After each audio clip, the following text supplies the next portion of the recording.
Welcome back to #talks. ముందుగా మీ అందరికీ ఉగాది శుభాకాంక్షలు. ఈ ఇయర్ మీకు సక్సెస్ఫుల్ గా, హ్యాపీగా, జాయ్ఫుల్ గా ఉండాలని #talks తరఫు నుంచి మనస్ఫూర్తిగా కోరుకుంటున్నాము. అండ్ ఈ రోజు నేను మా ఇంట్లో ఉగాదికి మేము చేసుకున్న స్పెషల్ మీతో షేర్ చేసుకుందాం అనుకుంటున్నాను. చేసినవన్నీ చూపించట్లేదు, కానీ నాకు మీతో షేర్ చేసుకోవాలని కొన్ని అనిపించింది, అవి నేను షేర్ చేస్తున్నాను. అవేంటో చూసే ముందు ఈ వీడియో ఎండ్ వరకు చూడండి. సో మీకు తెలియని కొన్ని ఇంట్రెస్టింగ్ ఫ్యాక్ట్స్ నేను ఎండ్ లోనే చెప్తాను. సో డైరెక్ట్ గా ఎండ్ కి స్క్రోల్ చేయకుండా వీడియో అంతా చూడండి. సో లేట్ చేయకుండా వీడియో ఏంటో చూసేద్దామా? Get in to the video.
చూసారా ఫ్రెండ్స్, నేను చేసిన ఐటమ్స్ అయితే మ్యాంగో పులిహోర, సేమియా పాయసం అండ్ ఉగాది పచ్చడి.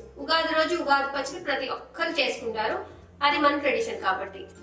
సో మీకు తెలియని నిజాలు ఏంటంటే ఉగాది పచ్చడి సంవత్సరంలో ఒక్కసారి తింటే అంట సంవత్సరం అంతా మనకి ఏ అనారోగ్యం చేయకుండా ఉంటుందంట. సో ఖచ్చితంగా అందరూ కొంచెమైన ఉగాది పచ్చడి ఖచ్చితంగా, కొంతమంది తినని వాళ్ళు ఖచ్చితంగా తినండి. నాకు తెలిసి తినని వాళ్ళు ఎవరు ఉండరు. ఇన్కేస్ ఎవరైనా ఉంటే మాత్రం ఖచ్చితంగా తినండి, ఎందుకంటే సంవత్సరం అంతా మీకు ఏ ఇల్ హెల్త్ ఉండదు అనమాట. అండ్ ఈరోజు నేను ఉగాది పచ్చడి కుండలో చేశాను కదా. ఇది కుండలో ఎందుకు చేశానంటే తెలంగాణ వాళ్ళు కుండలోనే ఉగాది పచ్చడి చేస్తారంట. అలా చేస్తే నార్మల్ గా మన ఏదైనా బౌల్లో చేసిన దానికన్నా కుండలో చేస్తే పచ్చడి చాలా టేస్టీగా ఉంటుందని వాళ్ళు అలా చేసుకుంటారు. సో ఈ రోజు నేను డిఫరెంట్ గా కుండలో అలా చేశాను. సో మా ఉగాది పచ్చడి అయితే చాలా టేస్టీగా ఉంది. అండ్ మీకు తెలియని కొన్ని నిజాలు ఏంటంటే ఉగాది పచ్చడి తినేటప్పుడు ఒక్కొక్కరికి ఒక్కొక్క టేస్ట్ కొంచెం డామినేటింగ్ గా తెలుస్తూ ఉంటుంది అనమాట. అంటే కొంతమందికి పులుపుగా ఉంటుంది, కొంతమందికి చేదు అనిపిస్తుంది, కొంతమందికి వగరు అనిపిస్తుంది, కొంతమంది తీపిగా అనిపిస్తుంది అనమాట. సో మనం ఫస్ట్ ఉగాది పచ్చడి తిన్నప్పుడు మనకి ఏ టేస్ట్ అయితే మనకు తెలుస్తుందో మన ఇయర్ అలా ఉండబోతుంది అనమాట. ఫర్ ఎగ్జాంపుల్ మీకు పులుపు వచ్చింది అనుకోండి, మీ ఇయర్ అంతా క్రేజీగా ఉంటుంది. ఫర్ ఎగ్జాంపుల్ మీకు తీపి వచ్చింది అనుకోండి, ఇయర్ అంతా స్వీట్ గా ప్లెజెంట్ గా ఉంటుంది అనమాట. అలా కాకుండా చేదు వచ్చిందంటే ఇంకా అంతే మడాష్. ఒకవేళ ఫర్ ఎగ్జాంపుల్ మీకు వగరు వచ్చిందంటే మంచి పొగరవతులు మీ లైఫ్ లోకి వస్తున్నట్లు. అలా కాకుండా కారంగా ఉంటే హాట్ గా ఉంటుంది మీ ఇయర్ అంతా. ఉప్పుగా అంటే ఓకే, ఒక సెటిల్డ్ గా ఉంటుంది. సో ఉగాది పచ్చడి వెనకాల ఈ 6 టేస్ట్ల వెనకాల మన ఇయర్ అంతా ఎలా ఉండబోతుందో తెలిసిపోతుంది అనమాట. సో ఇప్పుడే ఆల్రెడీ మీరు కనుక ఉగాది పచ్చడి తినేస్తే అసలు మీకు ఏ టేస్ట్ వచ్చిందా అని ఆలోచిస్తూ ఉండండి. ఒకవేళ ఎవరు ఇంకా తినని వాళ్ళు ఎవరైనా ఉంటే తినేటప్పుడు జాగ్రత్తగా తిని మనకి ఏ టేస్ట్ వస్తుందని అబ్జర్వ్ చేయండి, మీ ఇయర్ అంతా ఎలా ఉండబోతుందో తెలుసుకోండి.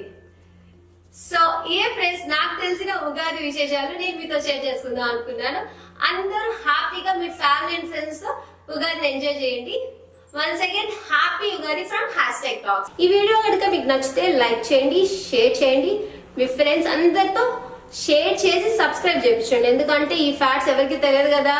సో మీరు ఖచ్చితంగా షేర్ చేయాలి. Thank you for watching. Bye bye. Please subscribe to #talks.